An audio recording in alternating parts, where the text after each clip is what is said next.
Nanood ka ba kahit pahapyaw-hapyaw? Siyempre po. Noong impeachment. At nakita mo yung pagbungad. Grabe. Yung 2:00, bubungad sa atin ay isang napakagandang tanawin, mga kasama. Ang pagmumuka ni Attorney Lorna Capunan. Ayan. Oo, at siya ay nagsalita. At sinabi niya ay alam daw niya, napag-alaman niya na naroroon si Vice President Sara Duterte sa loob ng gusali ng Senado sa GSIS compound. Ayun. At nakipagpulong sa kanyang mga abogado sa kanilang holding room. Oh. Question ko, magkakapit ba sila roon sa holding room? Hindi. Holding room eh! Hindi ba pag nandoon ka, kapit-kapit kayo? Holding room eh! Ay, ito saan nila meeting? Parang meeting lang Ayun, Na buti ibig yung sabihin maliwanag mo. ba eh? Akala Hindi ko. holding hands. Oo, Walang ganon. doon lang sila habang Opo. hindi pa nag-uumpisa ang yung pagdinig Yes. sa impeachment Oh. complaint. Opo. Oh.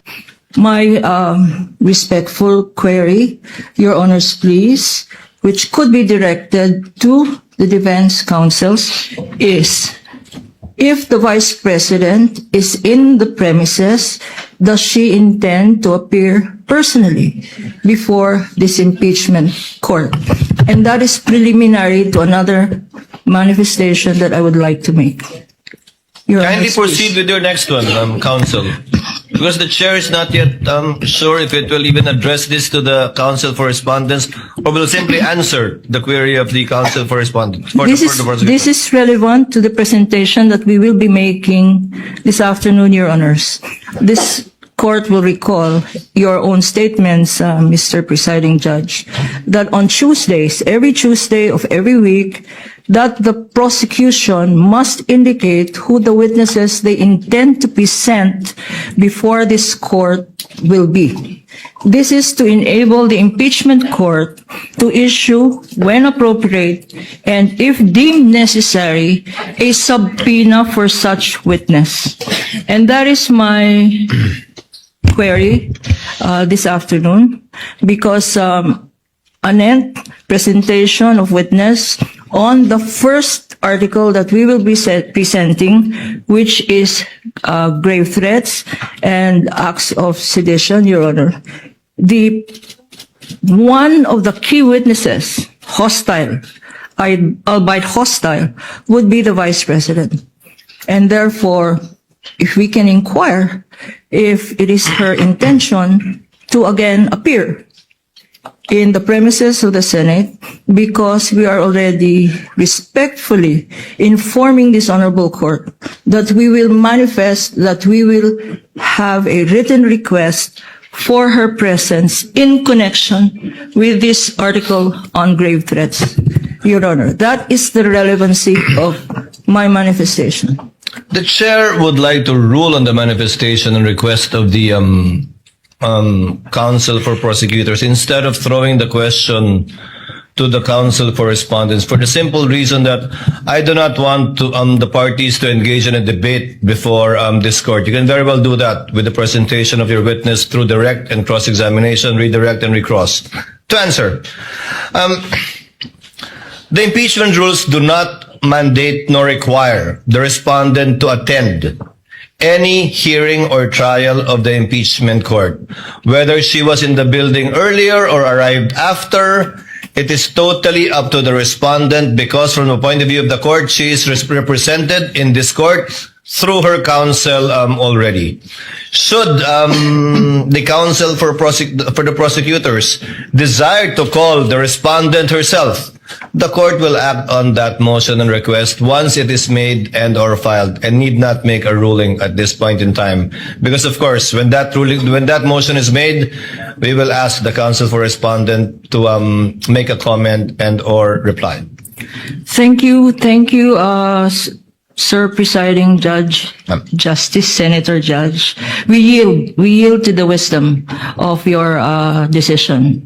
Thank you, ma'am. With that, we will reserve the right we are not waiving the right to do call her at the appropriate time and to do file the appropriate request for subpoena ducis tecum and subpoena testificandum. On that matter, Your Honor, I have no further Complain. questions. Oh, nanood ka ba kahit pahapyaw? So, sabi niya, nandoon daw.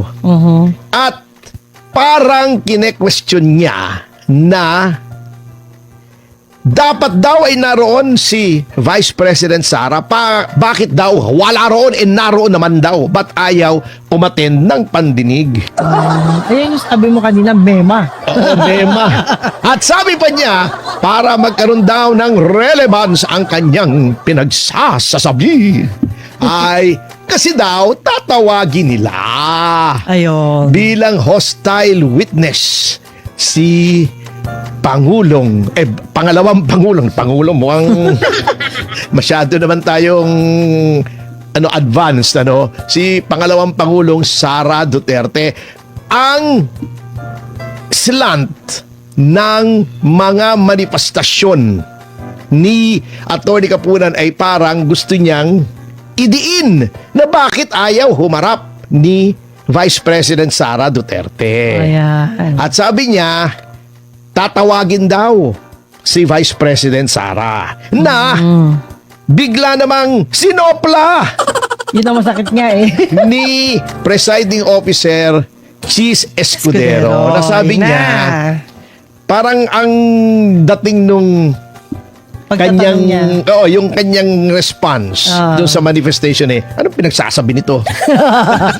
Yun lang. Kasi sabi niya, Mm. ang buod ng kanyang sinabi, meaning kanya si Senator Cheese Escudero ay, Opo. ano bang pinagsasasabi mo? Yes. Hindi naman required. Kailangan. Wala naman sa rules na kailangang umappear. Agad-agad. Oo, si Vice President Sara Sara Duterte. Wala! Ah. Kaya yan sinasabi mo, walang kabuluhan yan. Bago sabi niya, hindi kasi baka ipasampi na namin. Oo! Wow, Ay, mali. 1,000 viewers agad! Ay! Oo, Thank you, maraming guys. salamat po. Ay, diba? At sabi ni Cheese Escudero, sabi kasi ni Lord Nakabunan, yung, Opo. alam mo, yan daw ang inspirasyon, silang dalawa ni Laila de Lima. Oh. Ang inspirasyon ni Jose Marichan doon sa kanyang awit na Beautiful Girl. Beautiful Girl. O, di ba? Yan, ayos yan. Imaginein mo, may music video, Beautiful Girl, bago lalakad-lakad si Laila de Opo. Lima. Saka si Lorna Capunan, hinihipan-hipan pa ng hangin yung kanilang buhok. O, di ba? Anyway. Okay. Totally. Na-imagine nyo ba? Mga Opo. nanonood at nakikinig. Tapos si attorney natin din sa eksena. Yan, slow motion ako. Tumatakbo ako sa Binalikan mo kanila. sila. Oo, yan. Lorna! Slow motion, ganun. Ayan na. Laila! Parehong L yan, ha? LL yan. Oo. Bago sasabihin ni Laila, Johnny! Ay, ano ba yan? nagkamali. Baka medyo malabo na yung tingin niya. Akala niya, ako si Jonel. Anyway. Okay, babalik tayo ron sa sinasabi pala. ni Lorna Capunan. Attorney, makulit. Okay. Kasi po ipatatawag namin, kaya sinasabi ko na narito siya. Sabi ni Cheese, in effect, di mag-motion ka at ipatawag natin. Di pa naman ngayon di ba? Prosecution evidence pa. So, what the hell are you talking about? Ayun na. Ano ba naman yan? So meaning, alam ni VP na hindi pa siya kailangan. Siyempre, abogado Ayun. yun eh. O, diba? Nandoon na po ang kanyang mga abogado. Opo. Oo. Pero sinabi nga ni Kwan, ni Presiding Officer Cheese Escudero, ano ko nandoon? Hindi pa naman pala kailangan. Nandito ang Ayun na. kanyang mga abogado, okay na yun. Oo.